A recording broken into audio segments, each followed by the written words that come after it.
기독 청년 절반 이상이 교회를 떠났거나 떠나고 싶다고 답하는 시대에 기독 청년들의 목소리를 들어봤습니다. 부산 수영로 교회가 교회 차원으로 전개한 세계 선교 50주년을 맞아 선교 엑스포를 진행했습니다. 한국교회 이단대책위원장협의회가 최근 2세대 이단 집단들이 쇠락의 길을 걷고 있다며 완전한 척결을 위한 대응 전략이 필요하다고 강조했습니다. 서울 성북구 장이 19역 재개발 사업에서 거액의 보상금을 요구하던 사랑제일교회 종교시설 부지가 제외됐습니다. 아시아 청년들과 함께하는 2025 성녀한국 청년대회가 오는 8월 서울 장충체육관에서 열립니다.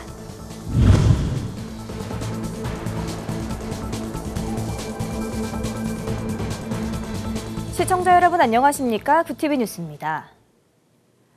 교회를 떠나거나 떠나고 싶은 청년이 절반이 넘는 시대, 청년들은 교회가 더 이상 삶의 울림을 주지 못한다고 지적하고 있습니다. 청년들이 원하는 교회의 모습은 무엇인지 김혜인 기자가 보도합니다. 2023년 한국기독교사회문제연구원이 기독청년 1000명을 대상으로 조사한 결과 교회를 떠났거나 떠나고 싶다고 응답한 이들은 55.9%에 달했습니다. 청년들이 교회를 떠나는 이유는 무엇일까? 교회개혁 실천연대의 한 청년위원은 교회로부터 받은 청년들의 실망이 수치로 나타난 것이라 진단했습니다.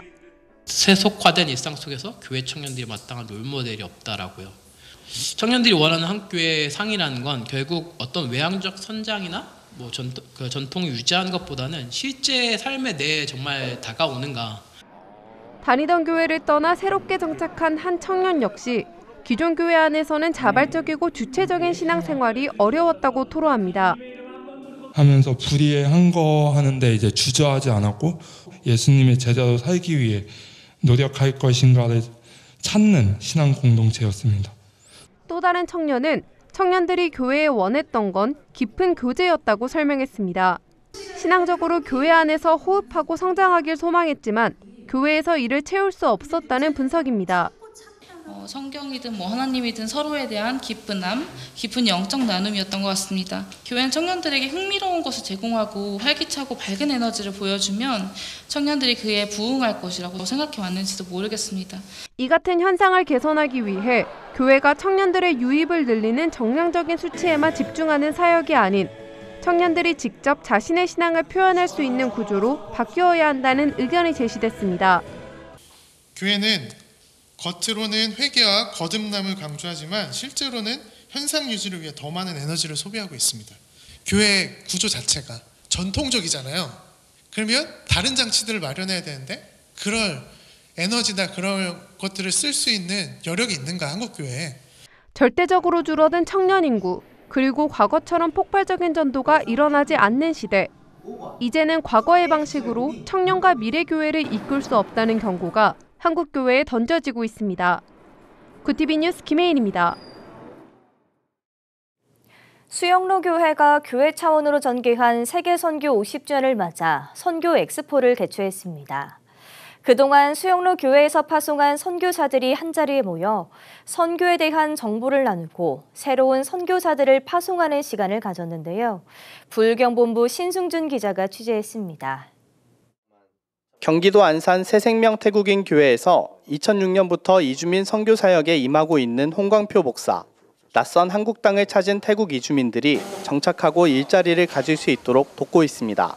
한국에서 제대로 된 삶을 살아가도록 살피고 복음을 전하는 홍 목사. 홍 목사가 국내에서 돌본 이주민들은 본국으로 돌아가 선교하는 전도자가 됩니다. 그간 이주민 선교를 전개한 홍 목사는 이민청과 이민법이 준비되고 있는 현 상황에서 이주민 선교는 복음 이상의 의미를 갖는다고 말합니다. 이민자들로 인한 사회적 문제들을 겪는 유럽의 전철을 밟지 않고 교회가 이끌어가는 사회를 만들어가기 위해선 지금부터 준비가 필요하다는 것입니다. 이민자들을 리드하는 그룹이 크리스찬이 아닌 교회가 아닌 무슬림들이 리드하면 이 사회가 얼마나 심각한 혼란에 빠질지 여러분 각오하셔야 합니다. 세계 선교 50주년을 맞은 수영로 교회가 최근 한 주간 복음을 외치다라는 주제로 선교 엑스포를 개최했습니다. 수영로 교회가 파송한 선교사들이 한자리에 모여 지난 50년의 선교 역사를 되돌아보고 앞으로의 50년 선교를 위해 정보를 공유했습니다. 선교사들은 불교와 이슬람, 힌두교 등 선교지 문화별로 선교 전략을 나누는 한편 국내 이주민 선교에 대해서도 열띤 강의가 이어졌습니다. 특히 종교 탄압이 극심한 북한의 경우 제3지대를 통해 북한 주민들에게 복음을 전달할 수 있는 방법들도 제시됐습니다. 한편 올해 여름 단기 선교를 위해 24개국의 100개 팀을 이뤄 파송되는 1,300여 명의 단기 선교사들에게는 성령 충만이 우선시됐습니다. 성령의 능력이 임하면 모든 한계를 뛰어넘습니다. 불편함도 감사함으로 바뀝니다. 가는 곳곳마다 말씀을 전하는데 담대함이 생기게 되고 지난 1986년부터 76개국에 514명의 선교사를 파송하며 해외 복음화를 위해 노력한 수영로교회. 교회는 선교 엑스포에서 논의된 내용들을 바탕으로 세부적인 프로그램들을 통해 선교교회로서 역할을 다하겠다고 밝혔습니다. 구TV 뉴스 신승준입니다.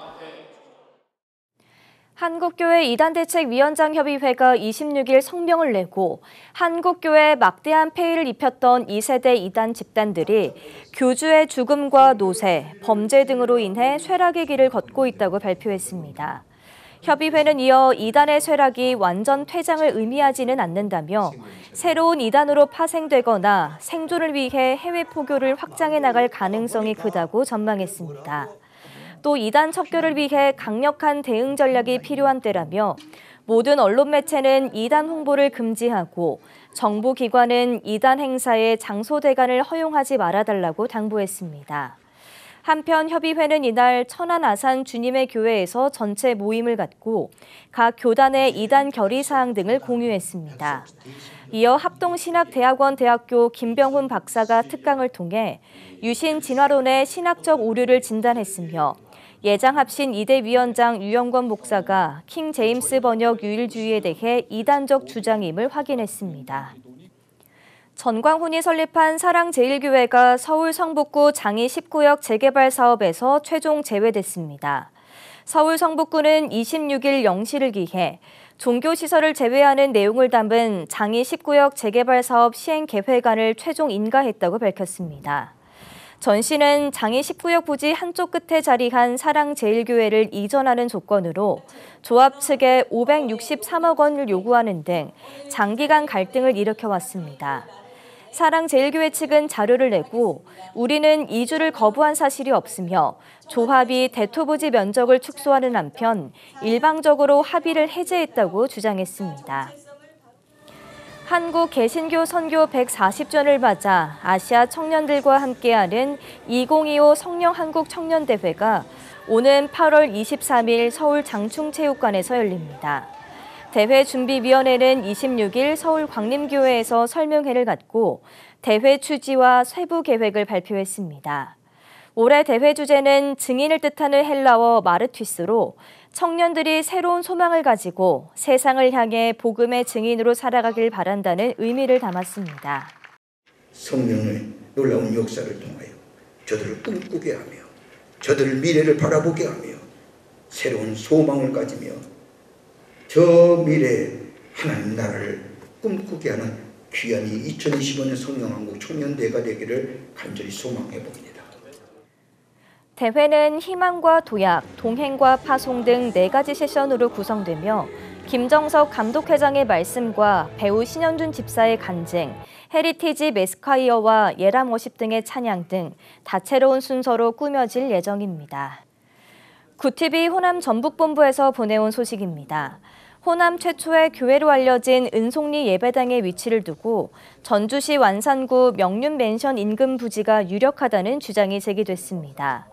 전주시 기독교연합회가 주관한 호남 최초 교회터 고증을 위한 학술 세미나에서 주제 발표를 맡은 광신대학교 이재근 교수는 은송리 예배당은 선교사가 아닌 조선인 정혜원이 주도적으로 복음을 전했던 곳으로 한국 개신교 전파사에서 독특한 의미를 지닌다고 말했습니다.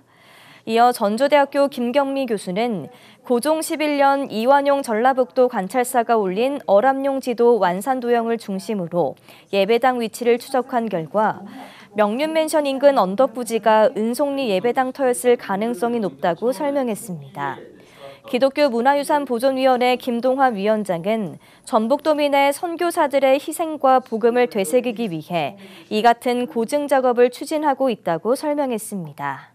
이 나라의 근대화를 이루고 문명을 이루고 그다음에 우리에게 학교를 열어주고 의학을 가르쳐서 우리 전 세계적인 모두가 부러워하는 나라가 된 그 근본 뿌리가 이 선교사님들의 희생과 복음이다. 이것을 우리 성도는 물론이고 전 시민에게, 전 도민에게, 그리고 모든 사람들에게 우리가 전하기 위해서 우리가 이 사업을 강력히 추진하고 있는 겁니다. 한편 동완상동과 서완상동으로 추정돼 온 은송리 예배당 위치는 이번 조선문헌과 선교사 기록의 교차 고증을 통해 객관성을 인정받으며 새롭게 조명받고 있습니다.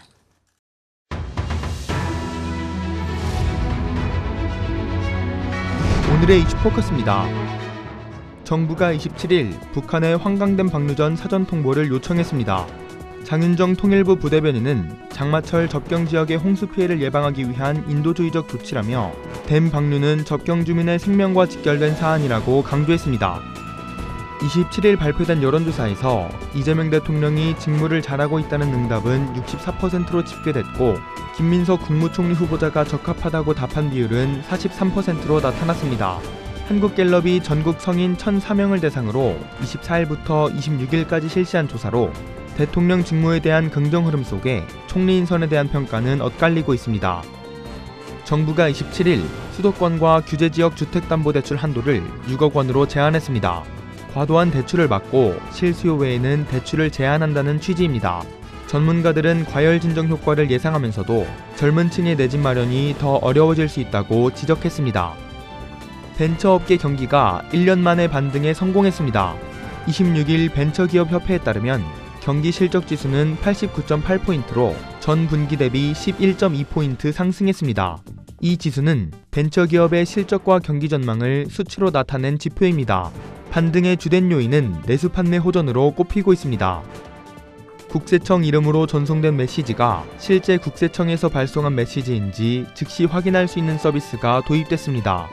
홈택스 나이 알림 메뉴에서 문자 메일 발송 내역을 조회하는 진위 확인 서비스로 27일부터 제공됩니다.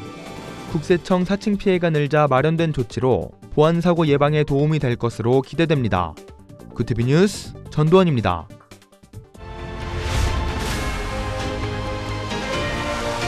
구티비 월드와이드입니다. 미국이 각국의 글로벌 법인세 최저한도 포기를 조건으로 보복세 조항을 폐기하기로 했습니다. 스콧 베센트 미 재무부 장관은 현지 시간 26일 법인세 최저한도와 미 의회 감세안 899조를 동시에 폐기하는 내용으로 G7과 합의했다고 밝혔습니다. 미국 정부가 관세 25%를 적용받는 수입산 자동차 부품 대상을 늘릴 것으로 전망됩니다. 미국 상무부 산하 국제무역청은 무역확장법 232조에 근거해 관세 부과 대상 수입 자동차 부품을 확대할 수 있는 절차를 마련했다고 발표했습니다. 이 같은 움직임에 국내 자동차 제조업계는 더 큰 부담을 떠안을 것이란 우려가 제기되고 있습니다. 트럼프 대통령이 이스라엘과 이란 간 휴전 발표 이후 아랍 중재국들과 이스라엘 인질 가족들이 가자 전쟁 휴전 협상을 재개해달라며 목소리를 높이고 있습니다. 무함마드 빈 압둘라흐만 알사니 카타르 총리는 24일 이 지역의 모든 일이 가자 전쟁의 확대라며 카타르가 이집트와 신속한 가자 휴전을 위해 접촉하고 있다고 말했습니다. 애플이 EU 디지털 시장법에 따른 추가 과징금을 피하기 위해 새로운 수수료 체계 등을 담은 앱스토어 규정을 개편한다고 26일 밝혔습니다. 규정이 개편되면 EU 앱 개발자들은 고객에게 애플 앱스토어 외부에 더 저렴한 구매 옵션이 있다는 사실을 알릴 수 있게 됩니다.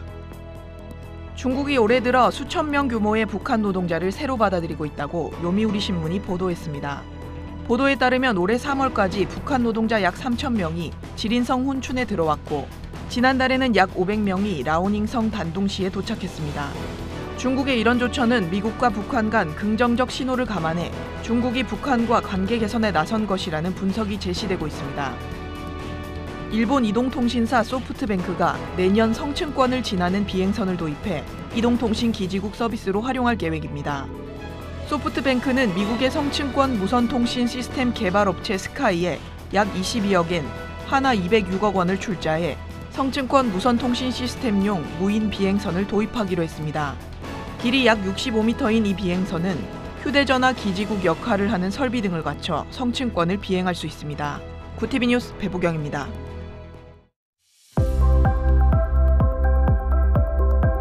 내일은 다시 전국에 장맛비가 내리겠습니다. 중부지방의 비는 일요일 오전까지 이어지는 곳이 있겠는데요. 예상 강수량은 중부에 5에서 40mm, 남부에 5에서 60mm의 비가 예상됩니다. 이어서 전국 날씨입니다. 내일 한낮 최고 기온은 서울 28도, 강릉 30도가 예상됩니다. 남부지방은 광주 31도, 부산 28도, 대구 34도, 제주 31도를 보이겠습니다. 날씨였습니다. 한국교회 청년 이탈 현상을 막기 위해 교회는 삶을 함께 나누는 공동체로서의 역할이 요구되고 있습니다. 또한 말씀과 기도는 물론 청년들의 고민을 이해하고 함께 고민하는 멘토링과 사역 플랫폼도 뒷받침돼야 하는데요. 진정성 있는 신앙 활동을 제공하며 공감하는 공동체로의 교회로 나아가는 노력이 청년을 다시 교회로 이끌 수 있습니다. 이상으로 뉴스를 마칩니다. 함께해 주신 여러분 고맙습니다.